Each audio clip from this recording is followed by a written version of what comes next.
Hello, and thank you so much for joining us on World of Art right here on OGTV. We trust that you are having a great day. My name is Miriam Usman. This quarter, World of Art has been brought to you in diverse forms. What I mean is, we've been to the studios of many artists and we have been able to talk more about visual art, but the conversation never ends. Every day is a discovery. And today we're in the studios of another artist who will be telling you about himself and what he does. But before we introduce the artist, let us remind you that this program is brought to you by Prince Engineer Yemisi Shilon, legal practitioner, Africa's largest private art collector, grand donor and chairman of Council Yemisi Shilon Museum of Art, in collaboration with Society of Nigerian Artists, Ogun State Chapter. Stay with us, the program continues after this break. We'll be right back.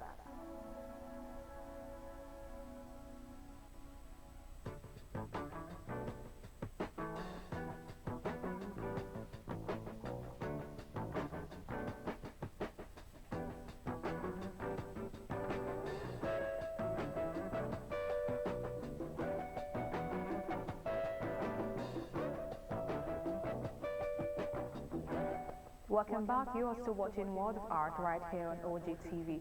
Well, today we are joining the studios of Dr.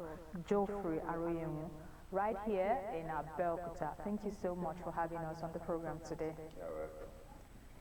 So, usually I like people, artists featured on this program, to walk us through their journey into art. Now, I know it has been a very long time coming, but for just a few minutes, I want you to walk us through your journey into the practice of art, how it was from the beginning. For some people, they would say art, it wasn't exactly clear for them until along the road. Some people would say they knew they were supposed to be artists, and so they pursued that career. Which was it for you?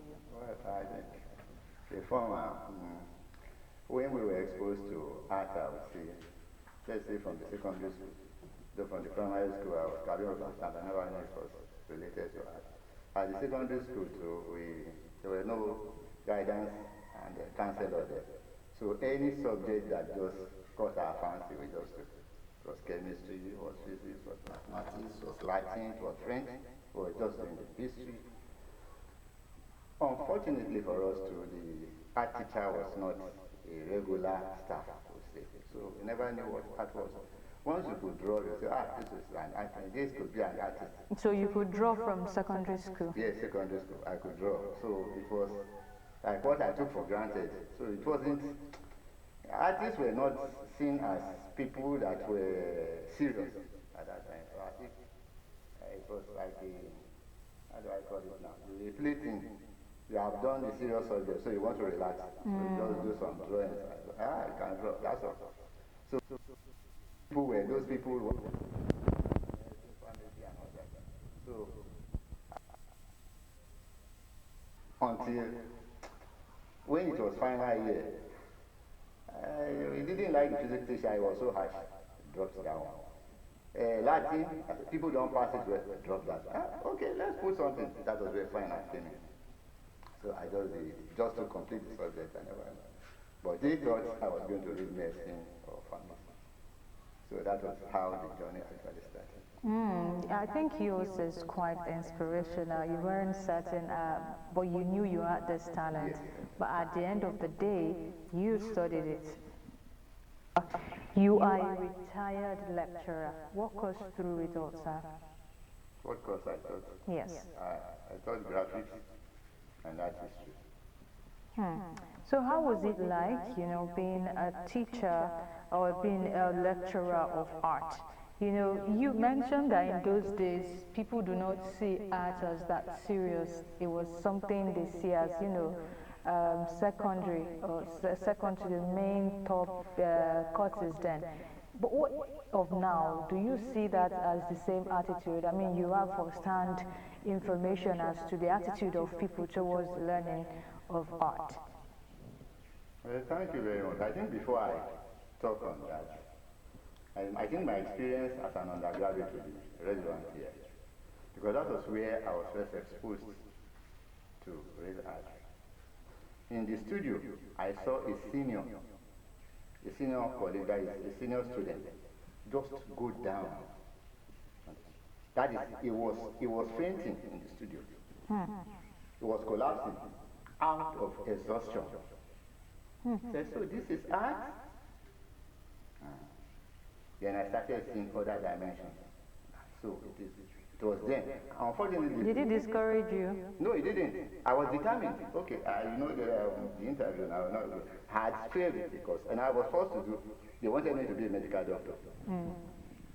I was at IFE, that is University of IFE that time. Now turned to Obafemi to read pharmacy. Wow. There was pressure from the family. Wow. They wanted medical doctors. So after 2 years, I crashed out. All the grammar they knew, they poured it on me. So I decided I was going to read my own passion, and it was fine. So you started again? Yes. 100 level art? Not just 100 level, it was a 5-year course. Oh my God. At UNM. It was a 5-year course. So it was like going to a war front. It has to be conquered. I guess you're the best person to talk to parents who are watching right now that feel like they could choose courses for their children, you know, because they believe that these courses are better for them. So I feel like you are the best person to tell us why parents should stop doing that. Well, that is bringing another dimension, because when I finished, I thought at Abeokuta school, and some parents know it's an elitist school. Some parents were attacking me for using their children to work, and I told them that those children were fortunate to have me around, because what they were gaining from me would be what they will use in future, that I never had that opportunity, and they apologized. That was in times of teaching art? Yes, teaching art at Abeokuta Grammar School. Yeah, 1985 to 91. So I told the parents, they wanted to pick their children because they were working with me. I had a contract from Abeokuta South Local Government to design the incinerators. So I showed some of those best students. JS3, I had SS, they were making, but I felt that these students were very good, so I used them. And the parents wanted to talk. I said, no, you must be thanking me for using this. Do you still have connection with those students today? This is over 30 years. This is over 30 years. So they are big boys and girls, and some of them are doctors in Funab. That's so interesting. Now, I want you to walk us through your form of expression in the practice you do. Visual art is so broad, and one amazing thing about many artists I've had to interview is that they tell me that you have to start with everything, and on the long run, you decide to settle for one. Is it the same for you? Yes, but I think, I don't know if mine is unique. I've had some mentors in mind while I was going through art. Like Leonardo da Vinci was described as a polymath. He had so much knowledge about many things that I think those things were troubling him, to the point that he hardly completed many of the projects. Maybe he was working on sculpture, an idea from poetry will come, an idea from painting will come. So that was the kind of person I wanted. And I think that thing affected me. If you see, I told you I specialize in graphics, stills and painting. If you see some of my woodworks, these ones, when coming in, you would have seen some on the board there. It's not graphics. That's just out of interest. I have some cement. If you looked, you would have seen some, the last supper, the last evening meal, and you see them relief, high relief there. That is not graphics. That is sculpture. So the machine there, that's my machine. I have some video clips on some embroidery I made with machine. So you learned everything. You knew how to do everything. I was restless and I wanted to express myself. So whatever I could lay hands on, I was using. But was there a particular one that was, outstanding for you? One that you felt like you gave it more time? I'm talking about either sculpting or painting or the, graphics part. That one is difficult for me. It's difficult because I could be on one hand, the inspiration could just come and go on to the other one. Like you will know Dr. Adinle, Dr. Badaru, they are colleagues at FC.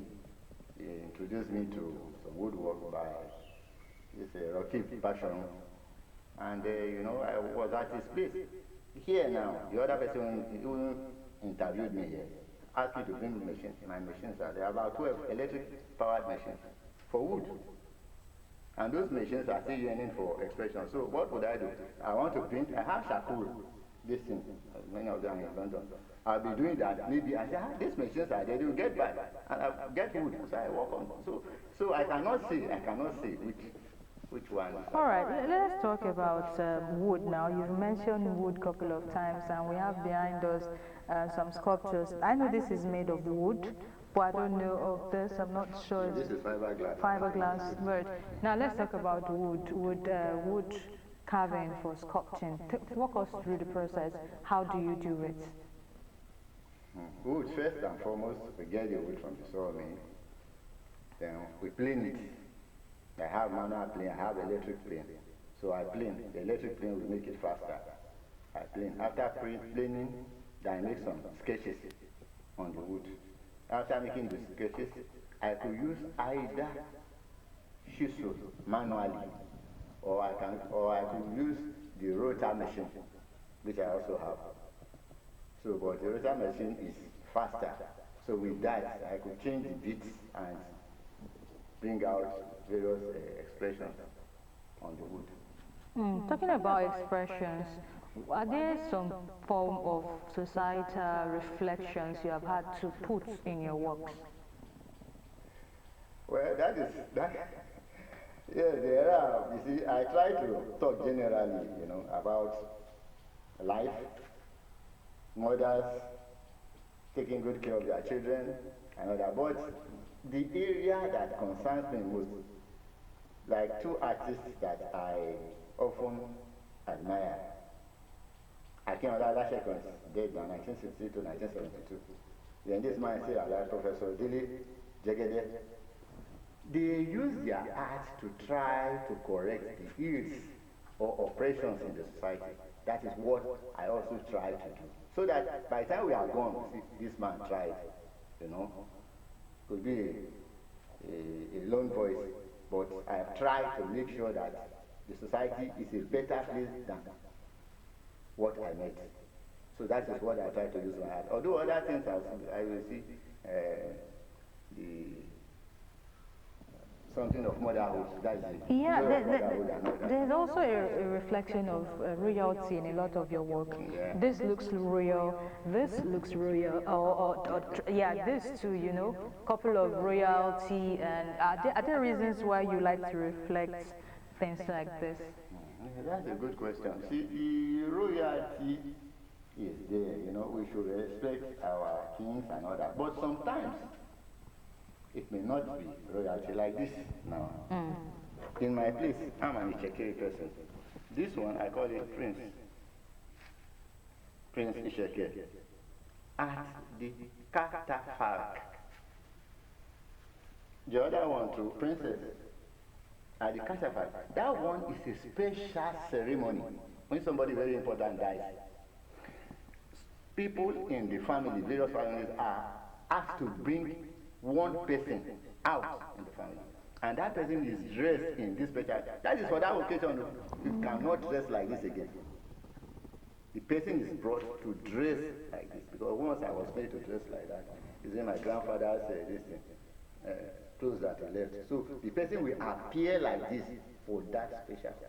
When someone dies in the family. Very important person dies. Oh.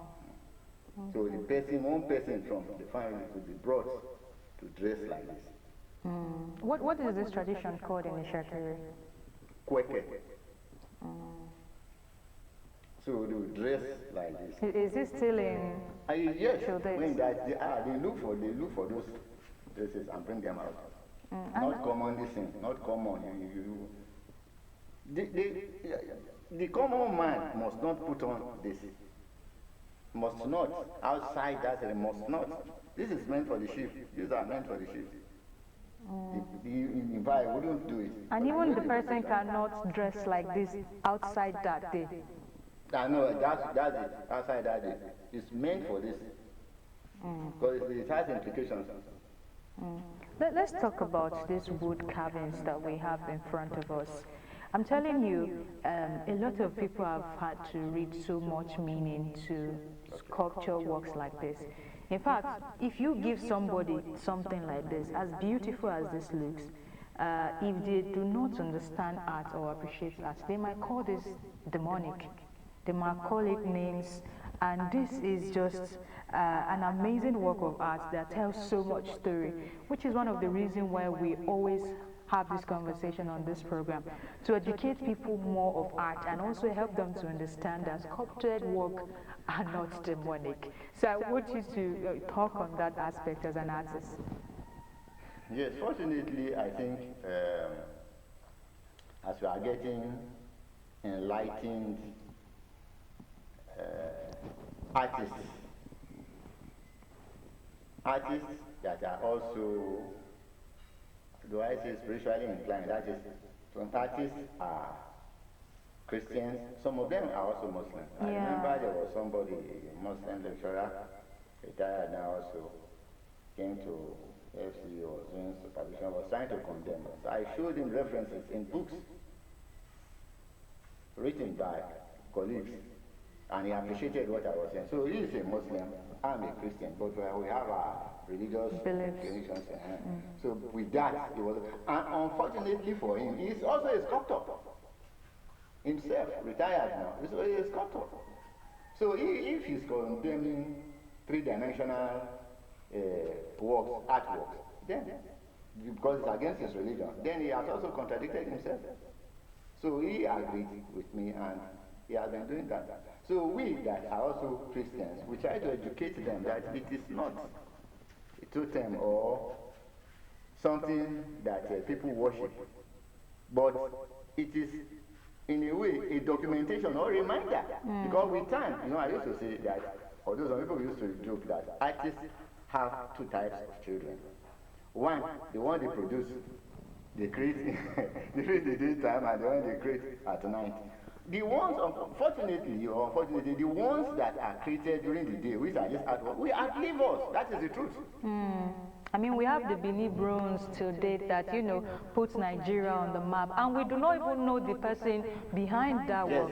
The piece is even more popular. Yes, the piece is more popular than this person's. So that's the thing. So we educate them, let them know that these things are very, very, very important. And so they are beginning to see that. All right. Let's, before we go on this break, the next session is a practical session where our guest will have to show you some of the activities he does to finish or start a particular artwork. So stay with us and enjoy every bit of the program.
Alright, thank you for staying tuned. You are still watching World of Art on OGTV.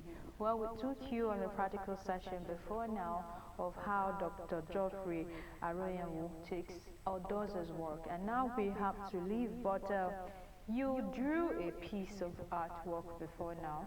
How best can you interpret that work?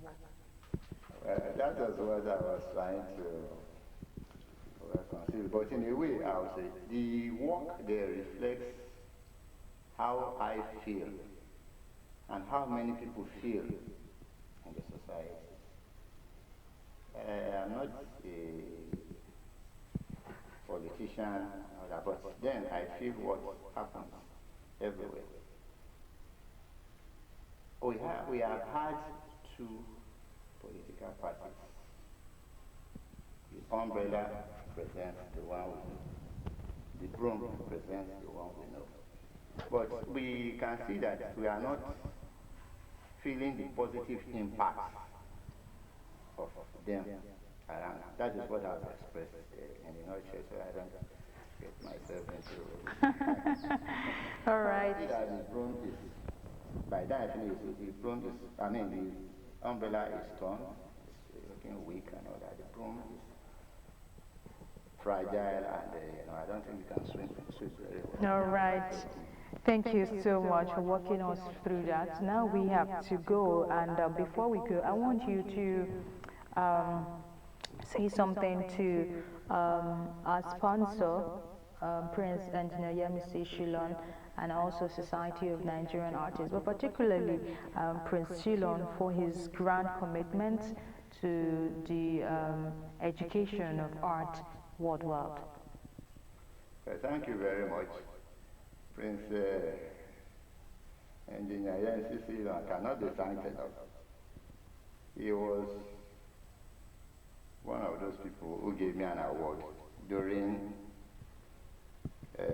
now my late lecturer, Professor Olaoredi, and he came to Cultural Center some few years ago. He gave me that award. So one cannot thank him enough. He's in what I would describe as very, very unusual, positive. In fact, somebody I admire personally. I thank him and I pray that God will continue to bless him and his family so that he continue to do what he's doing. In fact, he has positively surprised me. It's rare to find somebody like him. It's not as if I've met him, and he's very, very good. The kind of inspiration is bringing into art is one that is very, very free, and God will continue to bless him for what he has done. Society of Nigerian Artists, that one. What would I say is my baby. I was the chairman 2005, 2006, after late Mr. Kola Anidugbe. So, in fact, I'm very happy to see all these things coming nowadays. So, it was also the encouragement from Prince Yemisi Shilon that this one has come to be, and he has been able to sustain. And I pray that we continue to see better days.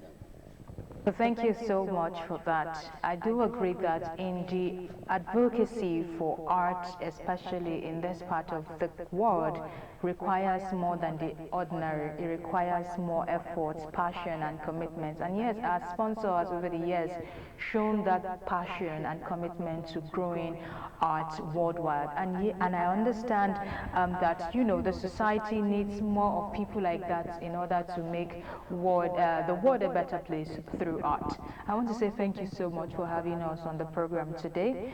The program is World of Art on OGTV. My name is Miriam Usman. I'll see you next week, God willing, with another artist. Until then, art is life. Bye for now.